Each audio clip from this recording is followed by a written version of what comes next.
정동진 가가지고 거기서 여관방 잡고 기다리고 있는 사람들이 있어요. 그러면서 해를 향해서 소원을 빌겠답니다. 우리 가정의 소원을 들어주세요. 내 인생의 소원을 들어주세요. 여러분, 동력에서 뜨는 해를 보고 소원을 빌기 위해서 가 있는, 여러분, 그런 사람들은 정말 허탕치는 거예요. 오늘 이 자리에 계신 여러분들이 하나님 앞에 복이 있는 줄로 믿으시기를 바랍니다. 오늘 주신 말씀을 통해서 은혜를 나누고자 하는 말씀은 주여 내 눈을 열어주소서, 이런 말씀으로 한번 은혜 받게 되기를 축복합니다. 우리 한번 말씀의 제목을 이어보겠습니다. 주여 내 눈을 열어주소서. 여러분, 이 말씀이 오늘 밤에 여러분들에게 은혜가 되고 또 축복이 되기를 바랍니다. 여러분, 우리는 항상 보고 있으니까 이 볼 수 있다라고 하는 이 복이 얼마나 큰 은혜고 얼마나 큰 복인가를 느끼지 못하는 사람들이 있습니다. 여러분, 우리가 늘 보고 사니까 본다라고 하는 것을 감사할 줄 모르는 거예요. 병원에 있는 사람들이 가장 부러워하는 게 뭐겠습니까? 바로 그건 건강이라고 생각합니다. 잘 먹을 수 있는 거, 잘 볼 수 있는 거, 잘 걸을 수 있는 거, 여러분 방귀도 잘 뀌는 거, 대소변도 잘 보는 거, 여러분 이게 다 복이에요. 우리는 그걸 복이라고 생각하지 않고 늘 우리에게 그런 게 자연스럽게 되어지니까 복이라고 생각하지 않아요. 그러나 그게 얼마나 큰 은혜고 얼마나 큰 복인가를 알아야 될 줄로 믿습니다. 우리가 잘 아는 헬렌 켈러라고 하는 여사가 있었습니다. 이 헬렌 켈러는 미국에서 태어났는데 어려서 9개월째 되는 날 열병에 걸려가지고 눈이 안 보이게 되고 귀가 안 들리게 되고 말을 못하게 되는 그런 3중 장애인이 되게 된 겁니다. 9개월짜리가 눈이 안 보이게 되고 9개월짜리가 귀가 안 들리고 말을 못하게 되니까 여러분 어떤 인생으로 살게 되겠습니까? 그런데 참 그에게 설리번 선생님이라고 하는 아주 좋은 교육자를 만나서 그가 교육자가 되고 작가가 되고 훌륭한 사람으로 성장하게 됩니다. 그런데 그 설리번 선생님의 가르침을 받고 이 헬렌 켈러가 아주 크게 성공하는 그런 교육자가 되는데 이 헬렌 켈러가 자기 자서전을 통해서 나의 이야기라고 하는 자서전을 내게 됐는데 그 나의 이야기라고 하는 자서전을 통해서 무슨 얘기를 했느냐면 내가 3일간만 볼 수 있다면 이라고 하는 글을 썼어요. 내가 3일간만 볼 수 있다면 좋겠다.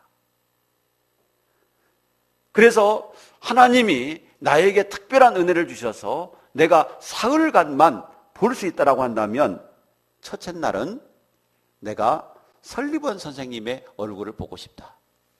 나에게 글을 가르쳐주고 나의 영적인 눈을 띄워주고 나에게 이렇게 훌륭한 사람이 되게 했던 그 설리번 선생님의 얼굴을 보고 싶고 그의 늘씬한 몸매를 보고 싶고 그의 모습을 내가 보면서 오래오래 간직하고 싶다. 그리고 나서는 내 친구들을 집으로 불러 모아서 그들의 얼굴을 하나하나 뜯어보고 그들의 특징을 기억하고 싶다. 그들이 웃는 모습을 기억하고 싶고 그들이 말하는 모습을 기억하고 싶고 그들의 모든 것 하나하나를 기억하고 싶다. 그리고 오후가 되면 산들로 나가서 산보를 가겠다. 아름답게 피어나는 오색 찬란한 꽃을 보고 싶고 또 신기하게 생긴 나무들을 보고 싶다. 그러다가 저녁이 되면 나의 손끝에 감촉을 알게 하는 저녁 노을을 보고 싶다. 그렇게 고백을 했어요. 첫째 날 이런 일을 하고 싶다는 거예요. 그리고 두 번째 날이 되면 뒷산에 올라가서 깜깜한 밤이 어떻게 환한 광명으로 바꾸어지는지 그 해가 뜨는 모습을 보고 싶고, 그 산에서 내려오다가 풀방울에 맺힌 영롱한 이슬을 보고 싶고, 또 그날 낮이 되면 많은 사람들을 우리가 보고 싶다. 그래서 박물관으로 가서 박물관의 위대한 작품들을 보고, 그리고 오후에는 미술관으로 가서 위대한 사람들의 미술을 감상하고 싶다. 그런 얘기를 했어요. 자, 그러다가 저녁이 되면 나의 영혼을 띄워준 책들을 보고 싶고, 도서관에 가서 얼마나 많은 책들이 있는지 그 책들을 보고 싶다. 그리고 많은 사람들의 사진을 보고 싶다. 그런 이야기를 했어요. 그리고 마지막 날, 셋째 날이 되면 길거리로 나가서 바쁘게 일상생활을 하는 사람들의 모습을 보고 싶다. 열심히 출근하는 사람들, 열심히 일하는 사람들, 이 사람들의 얼굴을 보고 싶다. 자, 그러다가 오전에는 오페라의 극장에 가서 오페라를 보고 싶고, 또 그 다음 날은, 그 다음 오후에는 영화관에 가서 오색 천연찬란한 영화를 보고 싶다. 그리고 마지막 날 저녁에는 하늘을 바라보면서 하늘의 아름다운 별들을 보고 싶고, 그리고 마지막 나에게 사흘간 볼 수 있는 하나님께 감사하고 영원히 암흑 속으로 들어갈 것이다. 이런 자서전을 썼어요. 여러분, 이 헬렌 켈러는 평생 볼 수 없이 살았어요. 그러면서 이 사흘간만 제발 볼 수 있다라고 한다면 내가 이런 것을 하고 싶다는 거예요. 여러분, 볼 수 없는 사람의 소원이 뭐겠어요? 보는 거예요. 보는 것이 얼마나 큰 축복인가를 우리가 알아야 될 줄로 믿습니다. 전라남도 담양군에서 농사를 짓고 있는 김인찬이라고 하는 분이 있었습니다. 이 사람은 평범한 시골 농부입니다. 이 사람은 41세가 된 그런 농부입니다. 그런데 41세가 되던 어느 날 각막 이식 수술을 하고 27년 만에 눈을 뜨게 되었습니다. 그런데 이 김인찬이라고 하는 사람이 7살 때 작은 형과 놀다가 그만 왼쪽 눈을 다치게 됐어요. 그런데 이상하게 왼쪽 눈을 다치고 나서 오른쪽 눈까지 푸옇게 안개가 끼더니 오른쪽 눈마저 실명을 하게 되었습니다. 그래가지고 14살 때 양쪽 눈 다 완전히 실명을 하게 되었어요. 그래서 다니던 중학교도 다닐 수 없게 되었고 더 이상 공부를 할 수가 없게 되었습니다. 그런데 이 김인찬이라는 분이 중학교 때 시력을 다 잊어버리고 나니까 그 부모의 마음이 얼마나 안타깝겠어요. 그래서 이 병원 저 병원 찾아다니면서 혹시 치료할 수 있는 방법이 있나 열심히 알아봤지만 알아볼 대로 알아보는 병원마다 다 불가능하다는 거예요. 자, 그래서 할 수 없이 눈을 치료하는 것을 포기하고 그만 시각장애인으로 인생을 살아가게 되는 겁니다. 처음에 14살 때 시력을 잃어버렸을 때는 3년 동안 계속 학교가 보였대요. 학교 가는 것이 보이고 친구들의 얼굴이 보이고 선생님의 얼굴이 보이고 공부했던 그 옛날의 모습이 생각나고 처음 3년 동안에는 학교도 보이고 친구의 얼굴도 보이고 지금까지 자기가 살았던 그 환경도 다 보였는데 3년이 지나가자 점점 그 기억력도 없어지고 점점 내가 전에 봤던 그런 모든 기억이 사라졌다라고 하는 거예요. 그리고 27년 동안 깜깜한 세계에서 인생을 살게 된 것입니다. 그런데 의학 기술이 발달을 해가지고 27년 후에 각막 이식 수술을 통해서 볼 수 있게 되는 거예요. 27년이 지난 뒤에 어느 병원에서 검사를 해보니까 각막 수술을 이식 수술을 하면 볼 수 있다라고 하는 판정을 받았어요.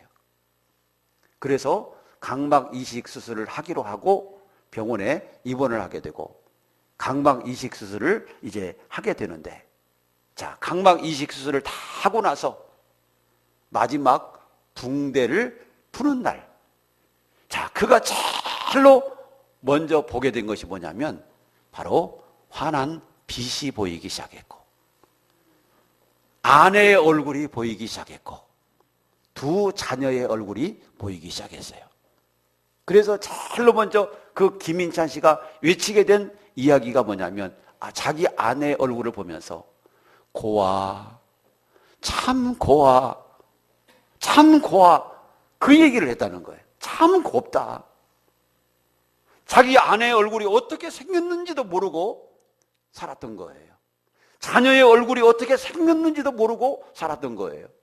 그런데 각막 이식 수술을 받고 아내의 얼굴을 보고 자녀의 얼굴을 보면서 너무너무 곱다고 감격을 했고, 그날 오후에는 밖으로 나가서 나무를 보고 들을 보고 또 저물어 가는 노을을 보고 그러면서 감격을 금할 수가 없었다라고 하는 거예요. 이렇게 광명을 찾고 나서 이제 정상적인 인생을 살게 됐는데, 이렇게 보게 된 다음에 서울에 볼 일이 있어서 기차를 타고 전라남도에서 서울 영등포역에 딱 내렸는데, 기차에서 이제 내려가지고 역을 통과해서 이제 밖으로 나오려고 역을 통과하고 있는데 이상한 사람들이 늘피하게 누워 잠자고 있는 거예요. 어떤 사람들이겠어요? 노숙자, 노숙자들. 그리고 그 사람들이 막 싸우는 그 모습을 본 거예요. 아침부터. 그러면서 이 김인찬 씨가 속으로 생각하기를 이런 생각을 하는 거예요. 저 사람들은 몸도 건강하고 저 사람들은 볼 수도 있는데 왜 저렇게 살까? 저 사람들은 볼 수도 있는데 왜 저 사람들은 싸울까? 참 세상이 이상하다. 여러분, 볼 수 있음에도 불구하고 볼 수 없는 자처럼 살아가는 이 세상의 사람들을 보면서 안타까움을 금할 수가 없었다라고 하는 사실입니다.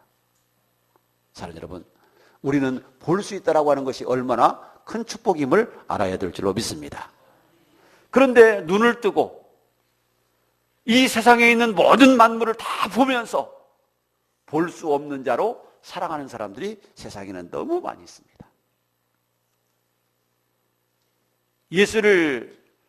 하나님을 잘 믿는다고 했던 바리새인들도 자기는 볼 수 있다고 자랑을 했어요. 그런데 예수님은 그들에게 너희는 볼 수 없는 자라고 말을 했어요. 자기들은 본다고 생각했지만 예수님은 그 바리새인들을 향해서 너희들은 볼 수 없는 자다. 차라리 못 봤더라면, 소경이 됐더라면 더 좋을 뻔했다. 왜냐하면 다 보면서도 삶은 볼 수 없는 자처럼 그렇게 살았기 때문인 것이죠. 그래서 차라리 너희들은 보지 못했으면 복이 있었을 것이다. 우리 예수님이 그런 얘기를 하는 거예요. 볼 수 있는 사람이 되어야 될 줄로 믿으시기 바랍니다. 볼 수 있는 것이 얼마나 큰 축복임을 알아야 되고, 우리가 정말 우리 두 눈이 열렸다라고 한다면 볼 수 있는 자로 살아가야 됩니다. 오늘 성경 말씀 속에서 보면 사울이라고 하는 사람의 이야기가 나옵니다. 사울이라고 하는 사람은 아주 유대교를 열심히 믿는 사람이었습니다. 그러면서 예수 믿는 사람들을 잡아 죽이고 교회를 핍박하고 많은 사람들을 박해했던 그런 사람이었습니다. 어느 날 다메섹에 있는 사람들을 잡아 죽이기 위해서 대제사장의 공문을 가지고 다메섹을 향해서 갑니다.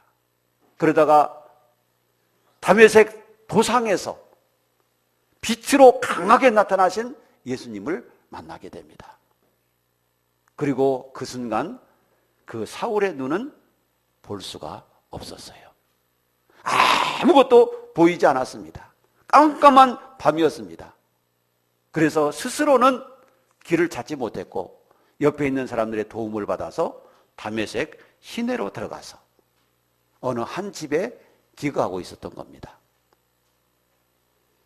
이렇게 기거하면서 며칠을 지날 때 하나님이 아나니아라고 하는 사람에게 계시를 주셨어요. 아나니아야, 다메섹 어느 집에 가면 사울이라고 하는 사람이 기도를 하고 있는 중에 있다. 그러니 네가 그 사람을 찾아가서 기도해주고 다시 보게 해라 하는 하나님의 음성이 들렸어요. 아나니아는 깜짝 놀랐어요. 왜? 사울이 어떠한 사람인가를 잘 알고 있었기 때문입니다. 교회를 핍박하고 예수 믿는 사람들을 잡아 죽이고 교회를 멸하기 위한 그 공문을 가지고 다메섹에 오고 있다라고 하는 그 정보를 알고 있는데 하나님은 아나니아에게 그 사울을 만나라는 겁니다. 그러나 아나니아는 정말 사울이 무서운 사람이었지만 하나님이 명령하시니까 사울을 만나게 되고 사울에게 내가 하나님의 부르심을 받고 왔다. 하나님이 너에게 가라고 해서 내가 왔다. 그러면서 그에게 안수기도 하고 눈을 다시 열어 보게 해주는 놀라운 축복의 말씀이 오늘 본문 말씀 속에 기록되어져 있어요. 사울은 원래 볼 수 있다고 자부했던 사람이에요. 그러나 주님을 만나기 전에 자기는 볼 수 있는 사람이라고 했지만 볼 수 없는 자로 살아왔어요. 예수 그리스도를 핍박하고 교회를 핍박하고 성도를 잡아 죽이고 하나님의 뜻에 역행하는 하나님의 뜻과 반대되는 그런 삶을 살았어요. 과연 이런 삶이 사울 자신의 말처럼 볼 수 있는 자의 삶일까요? 사울은 볼 수 있다고 했으면서도 불구하고 사실상 볼 수 없는 자처럼 하나님의 뜻과 역행하는 반대되는 그런 삶을 살았던 거예요. 하나님을 잘 믿는다고 하면서도 불구하고 하나님의 뜻과는 상관없는 하나님의 뜻을 거스르는 그런 삶을 살은 거예요. 과연 이것이 볼 수 있는 자의 삶이었을 겁니까? 과연 이게 볼 수 있는 자의 모습입니까? 아니죠. 볼 수 없는 자의 모습이고 안 보이는 자의 모습이에요.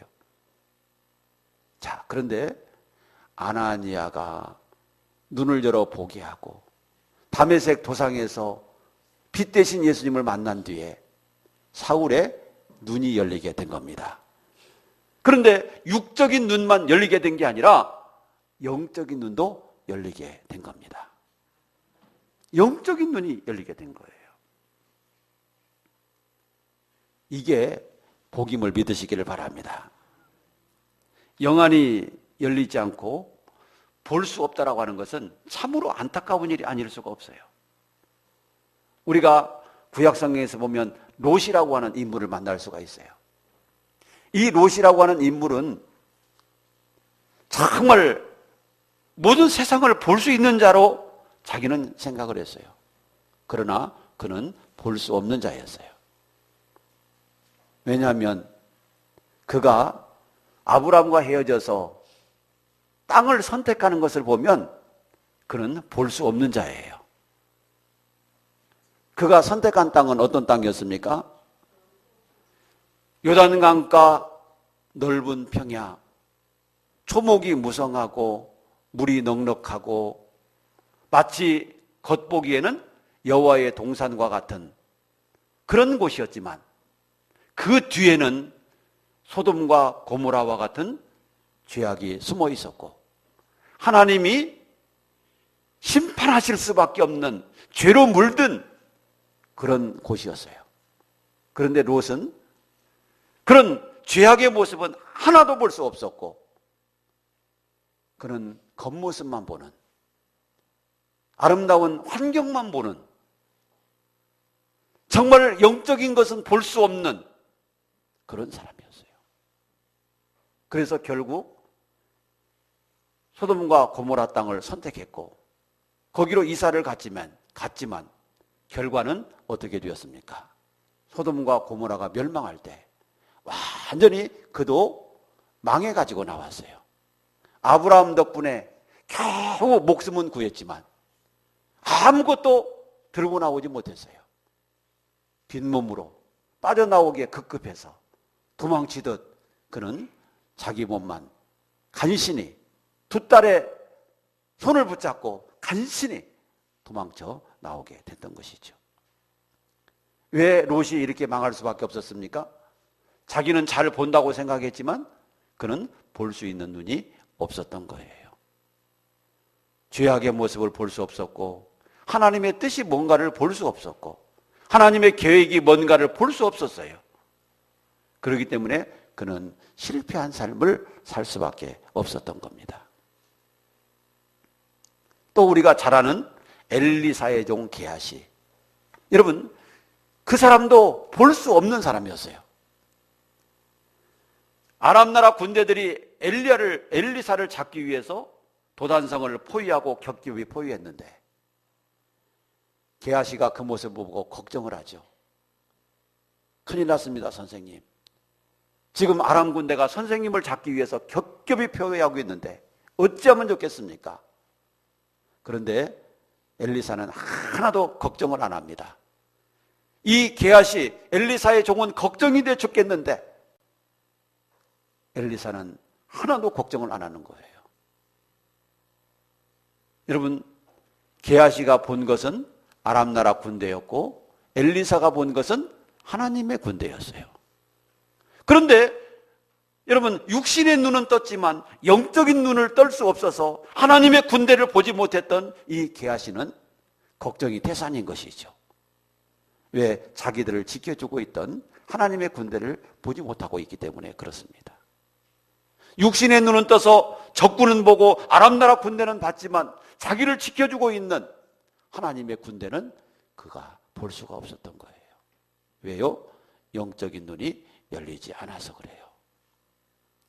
여러분, 중요한 것은 영적인 눈이 열려야 된다는 사실을 믿으시기 바랍니다. 영적인 눈이 열릴 때 그 사람이 복 있는 사람인 거예요. 자, 그런데 오늘 성경 말씀 속에서 보면 사울이 육신의 눈이 떠져 있을 때는 영적인 눈이 열리지 않았었어요. 그런데 다메섹 도상에서 예수님 만나고 나서 아나니아에게 안수받고 그 육신의 눈이 다시 열렸을 때 그의 영적인 눈도 같이 열리게 된 것입니다. 그의 영적인 눈이 열려서 발견한 것이 무엇입니까? 자, 뭘 발견했느냐? 우리가 오늘 저녁에 생각해 봐야 될 거, 사울이 영적인 눈이 열리고 나서 발견한 것이 뭔가? 우리도 그것을 발견해야 될 줄로 믿으시기를 바랍니다. 사울이 첫 번째로 발견한 것은 내 인생의 주인이 누구인가를 발견했습니다. 따라서 합시다. 내 인생의 주인이 누구인가? 그래요. 내 인생의 주인이 누구인가? 그걸 발견했어요. 사울은 지금까지 예수를 박해했어요. 예수를 잡아 죽이는 데 앞장섰고 예수의 교회를 멸하는 데 앞장섰고 예수의 교회를 없애는 데 앞장섰던 그런 사람이었어요. 그런데 다메섹으로 가다가 빛 대신 예수님을 만나게 되었어요. 그 순간 사울은 무릎을 꿇게 되었고 그 순간 사울은 예수 앞에 엎드려지게 되었어요. 하늘에서 사울을 향해서 음성이 들려옵니다. 사울아, 사울아, 네가 왜 나를 핍박하느냐? 네가 왜 나를 핍박하느냐? 그러면서 강한 책망이 들렸어요. 그때 사울이 고백한 말이 뭡니까? 주여, 누구십니까? 주여, 누구십니까? 하고 물었어요. 그때 하늘에서 음성이 다시 들렸습니다. 나는 네가 박해하는 예수다. 나는 네가 박해하고 있는 예수다. 그때 사울은 자기의 주인이 누군지 분명히 거기서 알게 된 거예요. 아, 나의 주인은, 내 인생의 주인은 내가 지금까지 박해했던 그 예수. 그 예수가 내 인생의 주인이었구나 하는 것을 깨닫게 되는 거예요. 여러분, 이때 사울이 얼마나 가슴을 쳤을까요? 예수님이 내 진정한 주인이었는데 내 진정한 주인이 예수신 줄도 모르고 내가 지금까지 그 예수를 박해하고 그 예수의 교회를 멸하고 그 예수를 핍박하고 그 예수를 못 살게 굴었으니 내가 얼마나 큰 죄인인가. 여러분, 얼마나 회개했겠어요. 자기의 주인이 예수였는데 자기의 주인이 예수인 줄도 모르고 그 예수를 박해했으니 여러분, 얼마나 그 삶이 통탄스럽고 후회스러웠겠어요. 그래서 이 사울은 후에 바울로 이름을 바꾸고 교회에 편지를 쓸 때마다 이렇게 썼어요. 예수 그리스도의 종된 나 바울은. 편지를 쓸 때마다 항상 자기 자신이 누군가, 나는 예수 그리스도의 종이라는 거예요. 그래서 예수 그리스도의 종된 나 바울은 이라고 항상 썼어요. 이것은 내 인생의 주인이 누구인가를 분명히 아는 거예요. 내 인생의 주인이 누구예요? 예수. 한번 우리 성도님들에게 물어보겠습니다. 우리 성도님들의 인생의 주인은 누구십니까? 아니, 솔직하게 말을 하세요. 여러분의 인생의 주인이 누구세요? 자신 없어요? 여러분의 인생의 주인이 예수님이어야 합니다. 그런데 예수님이라고 확실하게 대답하지 못한다고 한다면 그분들은 구원받을 수 없습니다. 예수님이 정말 내 인생의 주인이 되시는 분만 구원받을 수가 있습니다. 그렇다면 내 인생의 주인이 누군가? 아, 예수십니다. 그러면 또 하나 질문이 생기는데, 그러면 정말로 예수님이 내 인생의 주인이라고 한다면 내 인생의 주인인 예수님 앞에 절대적으로 내가 순종하며 살았나? 이 질문을 나에게 해봐야 돼요. 자기 자신에게 해봐야 돼요. 그런데 그렇게 살지 않았다라고 한다면 내 인생의 주인이신 예수를 주인답게 대접하지 않은 거예요. 아니면 주인이라고 생각하지 않은 거예요. 말로는 주인이라고 생각하고 있을지 모르지만 삶은 내가 주인이었던 거예요. 여러분, 사울이 눈을 뜨고 나서 가장 먼저 만난 거, 가장 먼저 깨닫게 된 거, 그게 뭐냐면 예수가 나의 참된 주인이었구나 라고 하는 것을 알게 된 겁니다.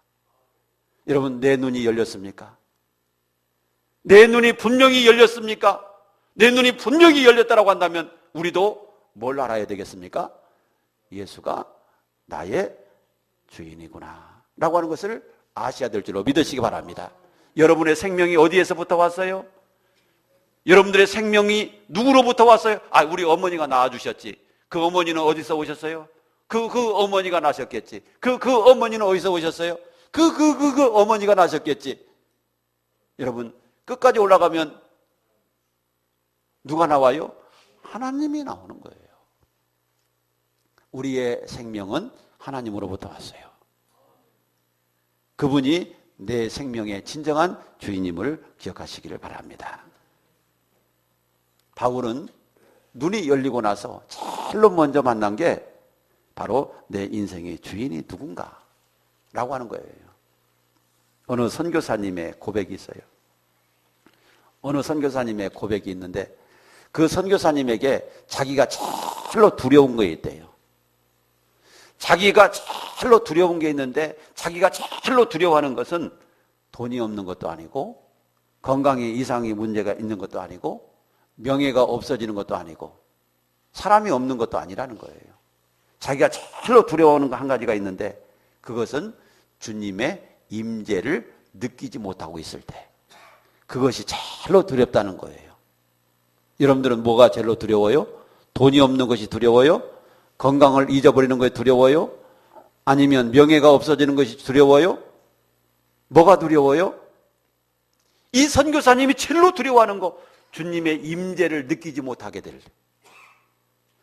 주님의 임재, 주님이 나와 함께하고 계시고 내가 주님과 지금 늘 교제하고 있고 주님이 의식되지 않고 있고 이게 제일로 두렵다는 거예요. 여러분, 우리에게도 이 선교사님처럼 주님의 임재가 느껴지지 않는다라고 한다면 이것을 제일로 두려워해야 될 줄로 믿으시기를 바랍니다. 주님이 무섭지도 않은 거예요. 임재가 느껴지지 않은 사람은 주님이 두렵지도 죄를 지으면서도 주님이 두렵지 않은 거예요. 거짓말을 하면서도 주님이 두렵지 않은 거예요.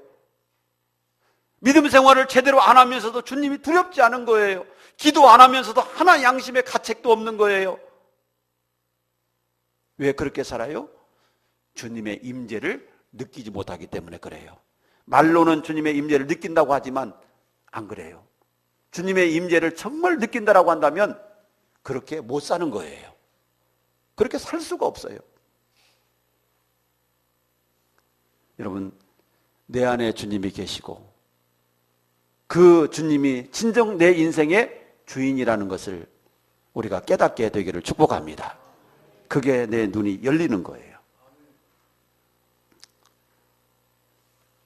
주님이 내 인생에서 주인이 되어 주실 때 내 안에서 역사가 일어나고 기적이 일어나고 하나님의 은혜가 주어지고 응답이 주어지고 축복이 그때부터 시작되는 것임을 믿으시기 바랍니다. 따라서 합시다. 주님이 내 인생의 진정한 주인이 될 때 기적이 일어나고 축복이 일어나고 응답이 오고 하나님의 역사는 시작된다. 아멘이십니까? 내 인생에 예수님이 진정한 주인이 되실 때 그때부터 우리의 삶에 복이 오기 시작하는 거예요. 여러분, 요한복음 2장에 보면 가나 혼인잔치가 있어요. 그 가나 혼인잔치에 포도주가 떨어졌어요. 포도주가 떨어졌는데 예수님도 그 자리에 있었어요.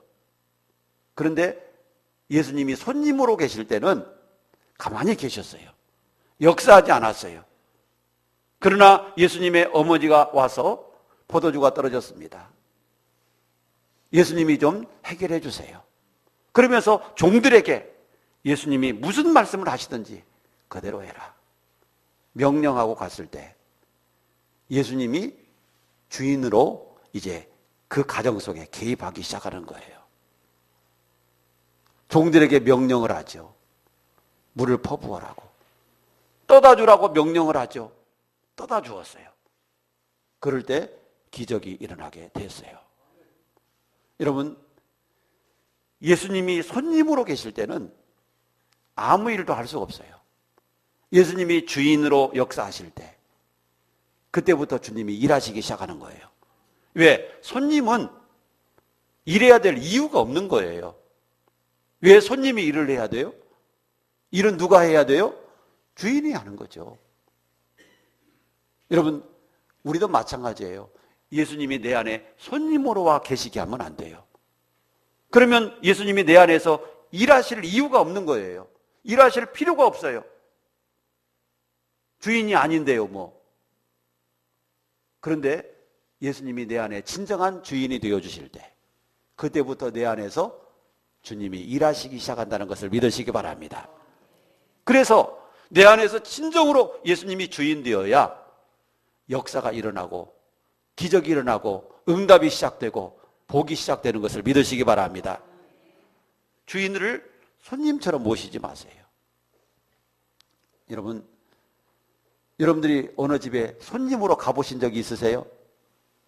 그리고 어떤 분이 여러분 집에 손님으로 오셔보신 적이 있으세요? 그러면 어떤 분이 예를 들어서 여러분의 집에 손님으로 오셨어요. 친척이. 그러면 여러분들이 뭐라고 하세요? 내 집처럼 편안하게 계시다가 가세요. 그러지요? 내 집처럼 편안하게 계시다 가세요. 여러분, 그런데 그 손님이 오셔가지고 막 냉장고도 뒤져보고 막 장롱도 열어보고 집에 구석구석 막 저 뒤에도 막 가서 열어보고 그러면 어때요? 아, 손님처럼 편안히 주인처럼 편안히 계시다 가세요. 그래 놓고 그런 거 다 열어보면 아주 기분 나빠할 거야. 이 사람 뭔 사람이야? 도대체 왜 남의 장롱을 열어보는 거야? 아, 이상한 생각을 가지고 그를 쳐다볼 거예요. 주인처럼 편안하게 계시다 가시라고 했지만 마음속에서는 주인으로 생각을 안 하는 거죠. 그냥 손님으로 생각하는 거예요. 여러분, 우리 예수님도 내 마음속에서 진정으로 예수님이 주인 되어주세요. 정말로 내 모든 걸 간섭하시고 내 모든 걸 주님의 뜻대로 해주세요. 말로는 그렇게 해도 진정으로는 손님으로 대하는 경우가 많이 있어요. 주님, 이것은 절대 주님의 뜻대로 안 돼요. 이것은 절대로 양보 못해요. 이것은 주님의 뜻대로 하게 할 수 없어요. 이것은 내 마음대로 해야 돼요. 여러분, 주님 노타치 건드리지 마세요. 이 부분은 건드리지 마세요. 여러분, 그런 부분이 있단 말이죠.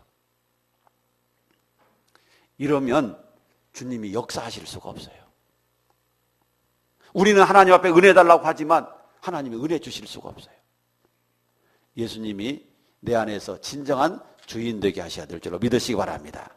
그럴 때 내 안에서 하나님이 역사하시고 하나님의 은혜와 기적이 일어나는 거예요. 사울이 눈을 뜨고 나서 제일 먼저 발견한 것이 뭐냐면 주님의 주인 되심, 예수님의 주인 되심이에요. 내 자신의 주인 되심. 여러분, 우리도 영적인 눈이 열렸습니까? 영적인 눈이 열렸다라고 한다면 예수님이 정말 내 인생의 주인 되게 하셔야 될 줄로 믿으시기 바랍니다.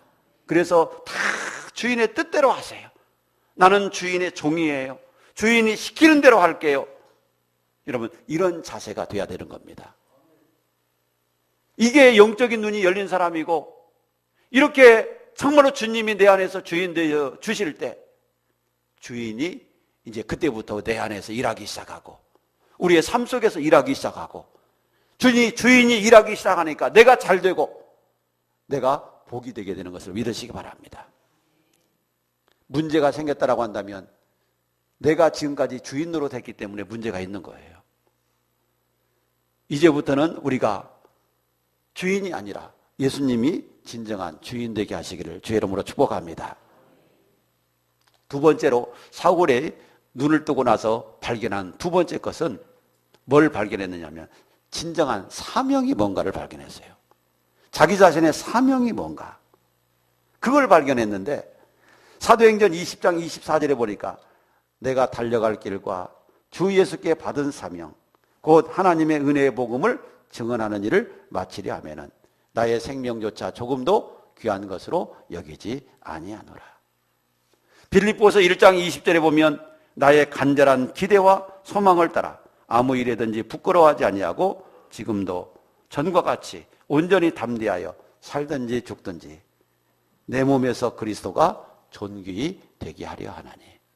여러분, 눈을 뜨고 나서 바울이 발견한 것은 사명이에요. 사명. 내가 어떤 일을 하면서 인생을 살아야 되고 무엇을 하면서 내 인생을 살아야 되는가, 이걸 발견하게 된 거예요. 눈이 열린 사람은요, 자기의 사명을 발견하게 되고 내가 무슨 일을 하면서 살아야 될 것인가를 발견하게 되는 거예요. 그런데 바울은 내가 살든지 죽든지 주님을 기쁘시게 하는 것이 바울의 삶이었다고 그랬어요. 우리도 눈이 열렸다면 누구를 기쁘시게 하면서 살아야 돼요? 나를 기쁘시게 하면서 사는 게 아니라 주님을 기쁘시게 하면서 살아야 돼요. 내가 주님을 기쁘시게 하면서 살면 주님은 나를 기쁘시게 만들어줘요. 주님이 나를 기쁘시게 만들어줘요. 그래서 바울이 발견한 것은 사명을 발견했다는 것이죠. 사랑하는 여러분, 우리들도 눈이 열려서 2019년을 살아가시기를 주의 이름으로 축복합니다. 닫힌 눈으로 살지 마세요. 얼마나 답답하겠어요. 2019년을 우리는 열린 눈을 가지고 인생을 살아가세요. 그럴 때 정말 우리가 복된 인생을 살아갈 수 있게 될 줄로 믿습니다. 사울처럼 내 주인이 누구인가를 분명히 발견하고 내 사명이 무엇인가를 발견하고 그걸 위해서 우리가 살아가세요.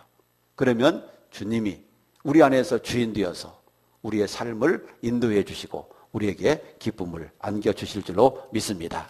이 축복이 우리 모두에게 있기를 주의 이름으로 축복합니다.